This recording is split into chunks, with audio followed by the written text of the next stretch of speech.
ఈ ఉదయకాల సమయం కొరకు నేను దేవునికి కృతజ్ఞతాస్తుతులు చెల్లిస్తూ ఉన్నాను. గత కాలమంతా కూడా మన దేవుడు మనని కాపాడినందుకు మనమెంతగానో ఆయనకు కృతజ్ఞతాస్తుతులు చెల్లించాల్సిన అవసరం ఉంది. రండి, ఈరోజు వాక్య ధ్యానం కొరకు మనము యెషయా గ్రంథము 40వ అధ్యాయము 26వ వచనాన్ని చదువుకున్నాం. మీ కన్నులు పైకెత్తి చూడుడి, వీటిని ఎవడు సృష్టించెను? వీటి లెక్క చొప్పున వీటి సమూహములను బయలుదేరజేసి వీటన్నిటికని పేర్లు పెట్టి పిలుచువాడే గదా. తన అధిక శక్తి చేతను తనకు కలిగి ఉన్న బలాతిశయము చేతను ఆయన ఒక్కటి ఆయనను విడిచిపెట్టడు. ఈరోజు మనము సృష్టికర్త యొక్క సృష్టిని చూసి ఆయనను మహిమపరిచే కన్నుల గురించి నేర్చుకోబోతున్నాం. దేవుని ఎవరు కూడా చూడలేదని, చూడజాలరని, దేవుడు తన సృష్టి ద్వారా తనను తాను బయలుపరుచుకొని ఉన్నాడని మనందరికీ తెలుసు. దేవుని యొక్క స్వభావం గురించి మనం చూస్తే, ప్రజల ముందు ఏవో కొన్ని ఆశ్చర్య కార్యములను మరియు అద్భుత కార్యములను చేసి తన వైపుకు ఆకర్షించుకున్నట్టుకు దేవుని స్వభావం కాదు, లేదా ఇట్టి స్వభావం దేవునికి లేదు. ఎందుకంటే స్వయాన ఆయనే మహోన్నతుడై ఉన్నాడు మరియు సర్వశక్తిమంతుడై ఉన్నాడు. అంతేగాక సమస్తముపై లేదా అందరిపై, అన్నిటిపై ఆయన రాజ్యము చేయుచున్నాడు లేదా పరిపాలన చేస్తూ ఉన్నాడు. అయితే మానవుడు ఈ మహోన్నతుడైన మరియు సర్వశక్తిమంతుడైన దేవుణ్ణి తన జ్ఞానంతో అర్థం చేసుకోలేడు. అందుకే దేవుడు తన సృష్టి ద్వారా తనను తాను వెల్లడిపరుచుకున్నాడు. అయితే మనము దేవుడు సృష్టించిన సృష్టిపై శ్రద్ధ వహించి దానిని దగ్గరగా పరిశీలించి తెలుసుకున్నప్పుడే మనం ఆ దేవుని యొక్క గొప్పతనాన్ని అర్థం చేసుకోగలుగుతాం. దేవుని యొక్క జ్ఞానాన్ని, ఆయన శక్తిని, కనికరమును మరియు వైశల్యమును వెల్లడిస్తుంది. మనం దేవుని యొక్క గొప్పతనాన్ని అర్థం చేసుకోవడానికి ఎలాంటి శాస్త్రాన్ని లేదా సైన్స్ను నేర్చుకోవాల్సిన అవసరం లేదు. అంతరిక్షంలోకి వెళ్ళాల్సిన అవసరం కూడా లేదు. కానీ మన చుట్టూ ఉన్న ఈ చిన్న వాతావరణం లేదా ప్రకృతి స్వయాన దేవుని యొక్క గొప్పతనాన్ని మనకు ప్రతిబింబిస్తుంది లేదా తెలియజేస్తుంది. అందుకే ప్రభువైన యేసు తన శిష్యులకు మిగతా వారికి బోధించినప్పుడు, నేర్పించినప్పుడు ఏ యూనివర్సిటీలోనో, ఏ పాఠశాలలోనో, అలాగే మూసి ఉన్న ఒక గదిలోనో వారిని కూర్చోబెట్టి బోధించేవాడు కాదు. అలా బోధించను లేదు. కానీ యేసు ప్రభు పిల్లలు మొదలుకొని విద్య లేదా చదువు లేని వృద్ధుల వరకు, అనగా ప్రతి ఒక్క వ్యక్తికి కూడా దేవుడు మనల్ని ఎంతగా ప్రేమిస్తున్నాడు, మన గురించి ఎంత చింతిస్తున్నాడు అనే ఈ విషయాలు వారు చక్కగా అర్థం చేసుకోలాగున సృష్టిలోని పొలాల దగ్గర కూర్చొని, మైదానంలో కూర్చొని, సృష్టిలోని కొన్ని చిన్న చిన్న ఉదాహరణలను తీసుకొని చూపిస్తూ నేర్పించేవాడు.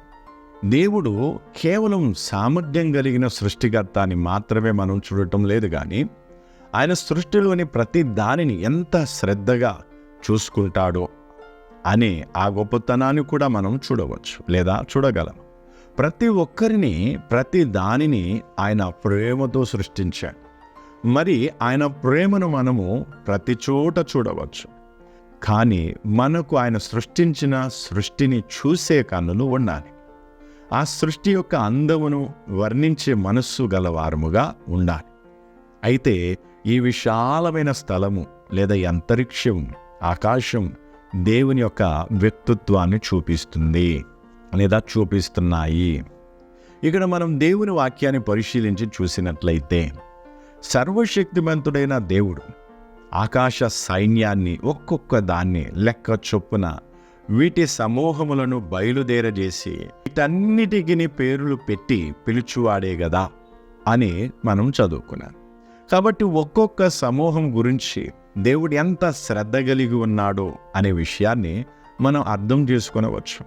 కొన్నిసార్లు మనము నిరుత్సాహానికి గురైనప్పుడు, నిరాశ చెందినప్పుడు, దేవుడు నన్ను పట్టించుకోవడం లేదని, నేను ఒంటరిగా ఉన్నానని, దేవుడు నన్ను ప్రేమించడం లేదని మన మనస్సులో ఒకలాంటి చింత వస్తుంది, లేదా ఇటువంటి సందేహాలు, ఇటువంటి నిరాశ మనలోనికి వస్తుంది. కాబట్టి ఇలాంటి సమయంలో మనం గ్రహించుకోవాల్సిన విషయం ఏమిటంటే, ఒకవేళ దేవుడు ఆకాశ సమూహములను పేరు పెట్టి పిలిచినట్లయితే మరి నా పేరు ఆయనకు తెలియదా అని మనల్ని మనం ప్రశ్నించుకొని ధైర్యం తెచ్చుకోవాలి. రండి, ఈ రోజుల్లో మనం నిరాశ చెందకుండా ఉందాం. ఎందుకంటే మన ఎడల దేవుడు చూపుచున్న నమ్మకత్వంపై అనుమానించే విధంగా, లేదా ఆ నమ్మకత్వమును అనుమానించే విధంగా మన మనసులో సాతాను అనేక అగ్ని బాణాలను వేస్తాడు. అందుకొరకే మనం ఎంతో జాగ్రత్తగా ఉండవలసిన వారమై ఉన్నారు. మీ పరలోకపు తండ్రి మీ తల వెంట్రుకలను కూడా లెక్కించి ఉన్నాడు గనుక ఆయన అనుమతి లేకుండా ఒక వెంట్రుక కూడా రాలిపోదని సెలవిచ్చి ఉన్నాడు. అంటే దీనికి అర్థమేమిటి అంటే, మన జీవితంలోని ప్రతి అంశానికి సంబంధించిన విషయంలో ఆయన చింత కలిగి ఉన్నాడని అర్థమించుచున్నది. కాబట్టి ఇలాంటి విశ్వాసం మన జీవితంలో వచ్చే ప్రతి తుఫానును మనం ఎదుర్కొనున్నట్లు మనల్ని బలపరుస్తుంది. మనం దేవుని సృష్టిని ఎంతగా వెతికి అర్థం చేసుకుంటే అంతగా మన విశ్వాసం పెరుగుతుంది. మొదటి శతాబ్దంలో ఉన్న విశ్వాసులైన పెద్దలు వారు ఇప్పుడు విశ్రాంతిలో చేరుకొని ఉన్నారు. వారు మన సహోదరులు సహోదరీమణులు. అయితే వారి దగ్గర ఇన్ని పుస్తకాలు ఉండేవి కావు. అంతేకాక ఆ సమయంలో సైన్స్ అంతగా అభివృద్ధి కూడా చెందలేదు. కానీ వారి వద్ద ఒక పుస్తకం అనేది ఉన్నది. ఆ పుస్తకమే సృష్టి. అయితే వారు ఆ సృష్టిని చూస్తూ దేవుని యొక్క గొప్పతనాన్ని అర్థం చేసుకొని విశ్వాసంతో ప్రతిరోజు ముందుకు సాగేవారు. గనుక వారు జీవించిన అట్టి జీవితం మనల్ని ఎంతగానో ప్రోత్సహిస్తూ ఉంది. మరి మన ప్రభు రాకడ ఆలస్యమైనట్లయితే మన తర్వాత వచ్చే తరానికి కూడా ప్రోత్సాహాన్నిస్తుంది. కాబట్టి రండి, మనల్ని మనం పరిశీలించుకొని చూసుకుందాం. దేవుని సృష్టిని చూడటానికి నేను నా కన్నులను పైకెత్తి చూస్తూ నేను దేవుని సృష్టి యొక్క అందాన్ని పొగడుచున్నానా, లేదా నా కన్నులు లేదా నా దృష్టి ఎల్లప్పుడూ సమస్యలపైనే నిలుపుచున్నానా అని ప్రశ్నించుకున్నాం. మనం సమస్యలను ఎంత ఎక్కువగా చూస్తూ ఉంటామో మనం అంతగా నిరాశ నిరుత్సాహానికి గురవుతామనే విషయాన్ని గుర్తుంచుకోవాలి. రండి, ఈ రోజులో మన కన్నులను పైకెత్తి ప్రార్థిద్దాం. దేవుడు మనకు సృష్టిని చూడగలిగే కన్నులను, దేవుని కార్యమును గ్రహించే మనస్సును మనకు అనుగ్రహించునుగాక. దేవునిపైనే మనము నమ్మకం కలిగి ఉండునట్లు దేవుడు మనలో ప్రతి ఒక్కరికి సహాయం చేయునుగాక. ఆమేన్. రండి, మనం ప్రార్థన చేసుకుందాం. కృపా కనికరం గల మా తండ్రి, ఈ ఉదయకాల సమయం కొరకు మేము నీకు కృతజ్ఞతాస్తుతులు చెల్లిస్తున్నా. నీ వాక్యం కొరకు వందనాలు ప్రభువా. మేము నిన్ను చూడలేదు, కానీ నీవే సృష్టి ద్వారా నిన్ను నీవు మాకు తెలియజేసుకుంటూ ఉన్నా.